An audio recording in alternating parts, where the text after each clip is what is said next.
Baik, kira-kira orang yang bertanya, apa yang saya dapatkan kalau saya beristighfar? Yang pertama, akan dicatatkan pahala buat Anda sendiri. Karena istighfar ucapan yang tidak butuh energi banyak, hanya lisan dan bibir kita yang tergerakkan, ya, suara sedikit saja, tidak ada energi yang besar. Itu adalah ibadah yang besar pahalanya.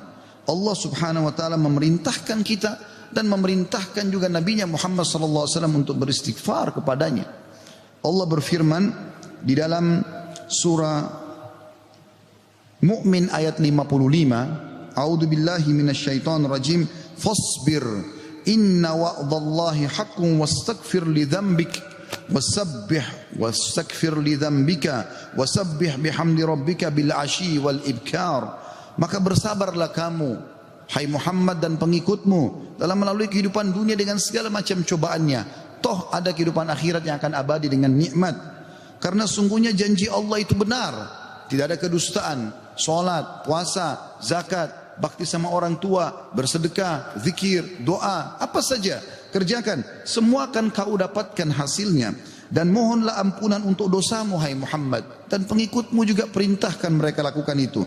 Dan bertasbihlah seraya memuji Tuhanmu pada waktu pagi atau pada waktu petang dan juga pagi hari. Kemudian juga Allah mengatakan dalam surah Al-Muzammil ayat 20, A'udzubillahi minasyaitonir rajim, wastaghfirullah innallaha ghafurur rahim. Dan mohonlah selalu ampunan kepada Allah, istighfar. Sesungguhnya Allah Maha Pengampun lagi Maha Penyayang. Dan yang terakhir ayat Al-Quran adalah Al-Imran 133. Tentu ayat banyak sekali tapi saya singkatkan di sini karena khutbah Jumat. A'udzu billahi minasyaitonir rajim. Wasari'u ila magfiratin min rabbikum wa jannatin arduha as-samawati wal ardu iddat lil muttaqin. Dan bersegeralah kamu kepada ampunan dari Tuhanmu dan kepada surga yang luasnya seluas langit dan bumi yang disediakan untuk orang-orang beriman. Yang kedua, saudaraku seiman, istighfar sebab utama datangnya rezeki. Allah menyebutkan dalam Al-Quran, ya, apa yang diucapkan oleh lisan nabinya yang mulia Nuh alaihissalam dalam surah Nuh ayat 10 sampai ayat 12. A'udzu billahi minasyaitonir rajim. Faqultu astaghfiru rabbakum innahu kana ghaffara yursilis samaa 'alaikum midrara wa yumditkum bi amwalin wa banina wa yaj'al lakum jannatin wa yaj'al lakum anhara. Maka aku berkata kepada kaumku, ya Allah, kata Nabi Nuh, mohonlah ampun kepada Tuhan kalian. Sesungguhnya Dia Allah adalah Maha Pengampun. Niscaya dengan mohon ampun istighfar kalian itu, Dia Allah akan mengirimkan hujan kepadamu yang lebat dan memperbanyak harta juga anak-anakmu dan mengadakan untukmu kebun-kebun dan mengadakan di dalamnya sungai-sungai. Juga dalam surah Hud ayat 52 Allah subhanahu wa ta'ala berfirman, A'udzu billahi minasyaitonir rajim, ya qaumi, Nabi Hud berkata alaihissalam, ya qaumi astaghfiru rabbakum thumma tubu ilaihi yursilis samaa 'alaikum midrara wa yazidkum quwwatan ila quwwatikum wa la tatawallaw mujrimin. Hai kaumku, kata Nabi Hud alaihissalam, banyaklah mohon ampunlah kepada Tuhan kalian dan bertobatlah kepadanya. Niscaya pasti dengan istighfar dan tobat kalian Dia menurunkan hujan yang sangat deras atasmu. Maksudnya subur. Hujan bukan mematikan tapi membawa berkah. Dan Dia akan menambahkan kekuatan kepada kekuatanmu. Fisikmu akan kuat, fikiranmu, jiwamu akan sehat. Dan janganlah kamu berpaling dengan berbuat dosa. Al-Qurtubi rahimahullah berkata tentang tafsir surah Hud ayat 52, di dalam ayat-ayat ini terdapat dalil bahwa istighfar digunakan untuk meminta rezeki dan hujan. Juga Ibnu Katsir berkata rahimahullah dalam tafsir beliau surah Hud ayat 25, jika kalian bertobat dan memohon ampunan kepada Allah serta kalian mentaatinya, niscaya Allah akan memperbanyak rezeki kalian, memberikan kalian minum dengan nikmat-nikmat langit, mengeluarkan untuk kalian nikmat-nikmat bumi, menumbuhkan untuk kalian tumbuh-tumbuhan, mengalirkan untuk kalian air, dan menjadikan untuk kalian kebun-kebun. Di dalamnya terdapat berbagai macam buah-buahan, dan Dia menyelingi di antara kebun-kebun tersebut sungai-sungai yang mengalir. Yang ketiga, saudaraku seiman, istighfar sebab masuk ke dalam surga. Sebagaimana kita sudah tahu bersama-sama, salah satu zikir pagi dan petang yang sangat dianjurkan adalah membaca Sayyidul Istighfar, tuannya istighfar, yaitu lafadznya sebagaimana dinukil dari Nabi SAW, beliau mengatakan, Allahumma anta rabbi, la ilaha illa anta khalaqtani, wa ana abduka wa ana ala ahdika wa wa'dika mastata'tu, a'udhu bika min syarri ma sana'tu, abu'u laka bi ni'matika alayya wa abu'u bidzambi, faghfirli fa innahu la yakfiru dhunuba illa ant. Yang artinya, ya Allah, sungguhnya Engkau adalah Rabbku, penciptaku. Tidak ada Tuhan yang berhak disembah kecuali Engkau. Engkaulah yang telah menciptakanku dan aku adalah hambamu. Aku senantiasa berada dalam perjanjian bersamamu. Maksudnya mentauhidkan Allah dan tidak bermaksiat. Dan aku yakin akan janjimu tentang pahala bagi orang mukmin semampuku. Aku berlindung kepadamu dari kejelekan yang aku perbuat. Aku mengakui nikmatmu kepadaku, serta aku mengakui dosaku. Oleh karena itu ampunilah aku, karena sungguhnya tidak ada yang mengampuni dosa kecuali Engkau.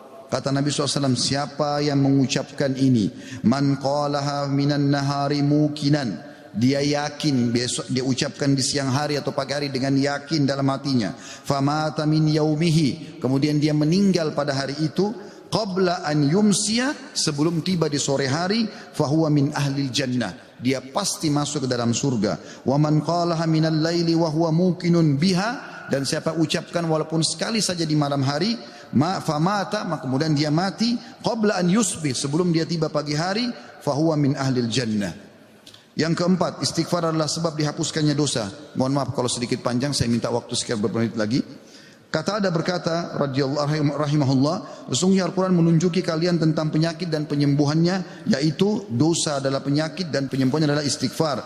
Allah berfirman, a'udzubillahi minasyaitonir rajim, dalam surah Al-Imran 135, والذين إذا فعلوا فاحشة أو ظلموا أنفسهم ذكروا الله فاستغفروا لذنوبهم ومن يغفر الذنوب إلا الله ولم يصروا على ما فعلوا وهم يعلمون.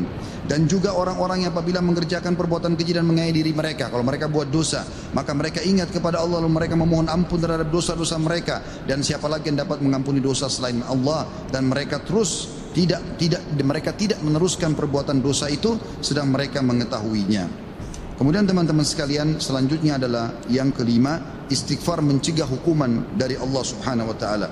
Saya ambil satu saja. Al Hasan Basri rahimahullah berkata, wahai anak Adam, meninggalkan dosa lebih ringan bagimu daripada mencari taubat, dan ketahuilah bahwasanya pada saat kau meninggalkan perbuatan dosa atau kau beristighfar pada saat berbuat dosa, maka azab Allah tidak akan datang. Karena Allah berfirman dalam surah Al-Anfal ayat 33, a'udzubillahi minasyaitonir rajim, wa ma kana Allah liyu'adzibahum wa anta fihim, wa ma kana Allah mu'adzibahum yastaghfirun. Dan Allah sekali-kali tidak akan mengadab mereka sedangkan kamu berada di tengah-tengah mereka, hai Muhammad, dan tidak pula Allah akan mengadab mereka sedang mereka selalu memohon ampun. Yang keenam, istighfar sebab diangkatnya derajat. Dalam sebuah hadis, ajarkan bab ini kepada anak anda. Dalam hadis riwayat Ahmad dengan sanad hasan, kata baginda Nabi SAW, Inna Allah Azza wa Jalla yarfa'ud darajati lil abdi salihi fil jannah, fayaqulu ya Rabbi anna li hadhihi, fayaqulu bistighfari waladika lak. Sesungguhnya Allah yang maha suci dan maha tinggi mengangkat derajat seseorang hamba saleh di surga, sehingga dia bertanya, yang sudah mati diangkat derajatnya tinggi di surga. Hamba ini bingung, dia tidak pernah merasa berbuat amal yang bisa membawa dia ke derajat itu. Lalu dia bertanya, wahai Rabbku, dari mana nikmat ini hamba dapatkan? Maka kata Allah SWT, dari istighfar anakmu untukmu. Yang ketujuh, istighfar adalah sebab disucikan hati. Sebagaimana Nabi SAW bersabda, innal mu'mina idza adzamba dzamban kanat nuqtatan sauda'u fi qalbihi. Kalau seorang mukmin berbuat dosa akan menjadi titik hitam dalam hatinya. Fa in taba wa naza wastaghfara su'ika qalbuhu minha. Kalau dia bertaubat kemudian dia beristighfar kepada Allah, meninggalkan dosanya, maka akan diangkat noda hitam itu dalam hatinya. Fa in zadat hatta taglufa qalbuhu fadzalika ar-rana alladhi dzakarahu Allah fi kitabihi kalla barrana ala qulubihim ma kanu yaksibun.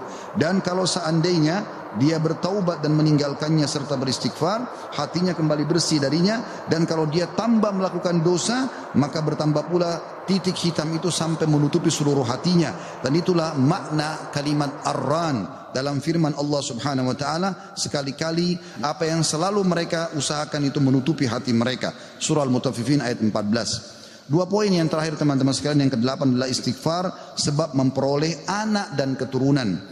Dinukil dalam sebuah riwayat disebutkan oleh Abu Hanifah rahimahullah dalam musnadnya, bahwasanya seseorang datang mengeluh dari Jabir bin Abdullah radhiyallahu anhu, seseorang mengeluh kepada Nabi SAW lalu berkata, ya Rasulullah, ya sesungguhnya orang semua punya anak tapi aku sendiri yang tidak punya anak. Maka kata Nabi SAW, mana kau dari dua senjatamu, memperbanyak sedekah dan istighfar, maka dengannya kau akan diberikan rezeki. Kata Jabir bin Abdullah, orang itu pun mengamalkan, lalu saya menyaksikan orang itu dikaruniai 9 orang anak, semuanya laki-laki. Kesembilan dan terakhir adalah istighfar sebab menikmati kesehatan dan kekuatan, sebagaimana dijelaskan dari dalam surah Hud ayat 52, dan sudah saya bacakan tadi ayatnya, saya tidak ulangi, tapi potongan ayatnya adalah yazidkum quwwatan ila quwwatikum. Istighfar menyebabkan bertambahnya kekuatan di atas kekuatan. Izinkan saya teman-teman sekalian menyampaikan sebuah kisah yang berhubungan dengan masalah ini, atau dua buah kisah ringkas. Ada seseorang di Irak dulu pernah berdagang, kemudian dia menemukan semua pedagang di pasar laku barangnya kecuali dia, dan dia orang miskin. Dia mengatakan, saya pun dulu di dekat barang saya sampai menjelang sore belum laku-laku. Maka tiba-tiba saya mengingat firman atau sabda Nabi SAW, man aksara istighfar, siapa yang memperbanyak istighfar, ja'alallahu lahu min kulli hammin faraja, Allah akan berikan kelapangan dari setiap kesedihannya, wa min kulli dikin makhraja, dan jalan keluar dari setiap masalahnya, dan juga razaqahu min haitsu la yahtasib, maka Allah akan berikan rezeki dari tempat tidak disangka-sangka. Maka dia bilang, saya pun beristighfar kepada Allah, dan terjadi satu keajaiban yang luar biasa. Ternyata datang kepadaku hampir seluruh pedagang pasar datang, dan mereka memperebutkan barang daganganku. Terakhir kisah seseorang yang bernama Abu Yusuf, saudaraku seiman, di musim haji, seorang syekh, dalam kisah yang tidak disebutkan namanya siapa, sedang menyampaikan masalah istighfar. Datang seseorang setelah pengajian bernama Abu Yusuf lalu berkata, Syekh, saya ingin bercerita tentang manfaat istighfar yang Anda sampaikan tadi. Kata syekhnya, silakan.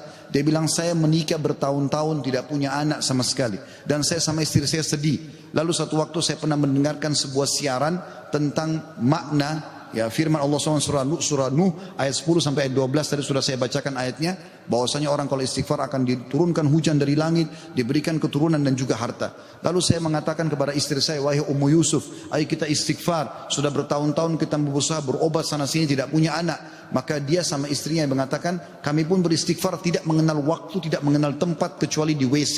Kita tidak baca di WC, di tempat tidur, di ruang makan, di halaman, selalu baca. Dan subhanallah, kata dia, Syekh, bulan itu Ummu Yusuf hamil dan lahirlah Yusuf. Begitu selesai hamil, lagi masa nifas, saya bilang, Ummu Yusuf, kita sudah bertahun-tahun tidak punya anak, ayo kita istighfar kepada Allah untuk anak yang kedua. Kata dia, Anda tahu Syekh, selesai nifas Ummu Yusuf hamil dan kami dapat lagi anak kedua, dua-duanya laki-laki. Setelah anak kedua lahir, di masa nifas saya bilang lagi, wahai Ummu Yusuf, kita beristighfar kepada Allah untuk anak yang ketiga. Maka saya sama Ummu Yusuf beristighfar yang ketiga, dan ternyata selesai masa nifas hamil dan juga melahirkan di tahun ketiga anak laki-laki yang ketiga. Kata syekhnya, semoga Allah berkahi. Itu betul-betul firman Allah. Allah mengatakan Allah tidak akan pungkiri janjinya. Dia mengatakan, belum selesai kisah saya Syekh.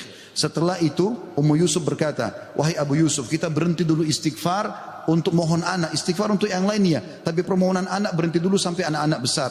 Kami sepakat 2-3 tahun kemudian saya mengatakan, Ummu Yusuf, sekarang saatnya kita minta agar Allah berikan kita anak perempuan yang cantik dan salihah. Maka kami pun beristighfar, dan ternyata Ummu Yusuf hamil, dan sekarang saya di musim haji, wahai Syekh, sedang datang bersama Ummu Yusuf yang baru saja melahirkan bersama dengan bayinya, bayi perempuan. Aqulu qauli hadza, saya sudah mengucapkan perkataan saya ini, wa astaghfirullah li wa lakum, dan saya beristighfar kepada Allah, mengajak jamaah istighfar kepada Allah, fastaghfiruhu innahu huwal ghafurur rahim, beristighfarlah sungguh dia Maha Pengampun dan juga Maha Pengasih.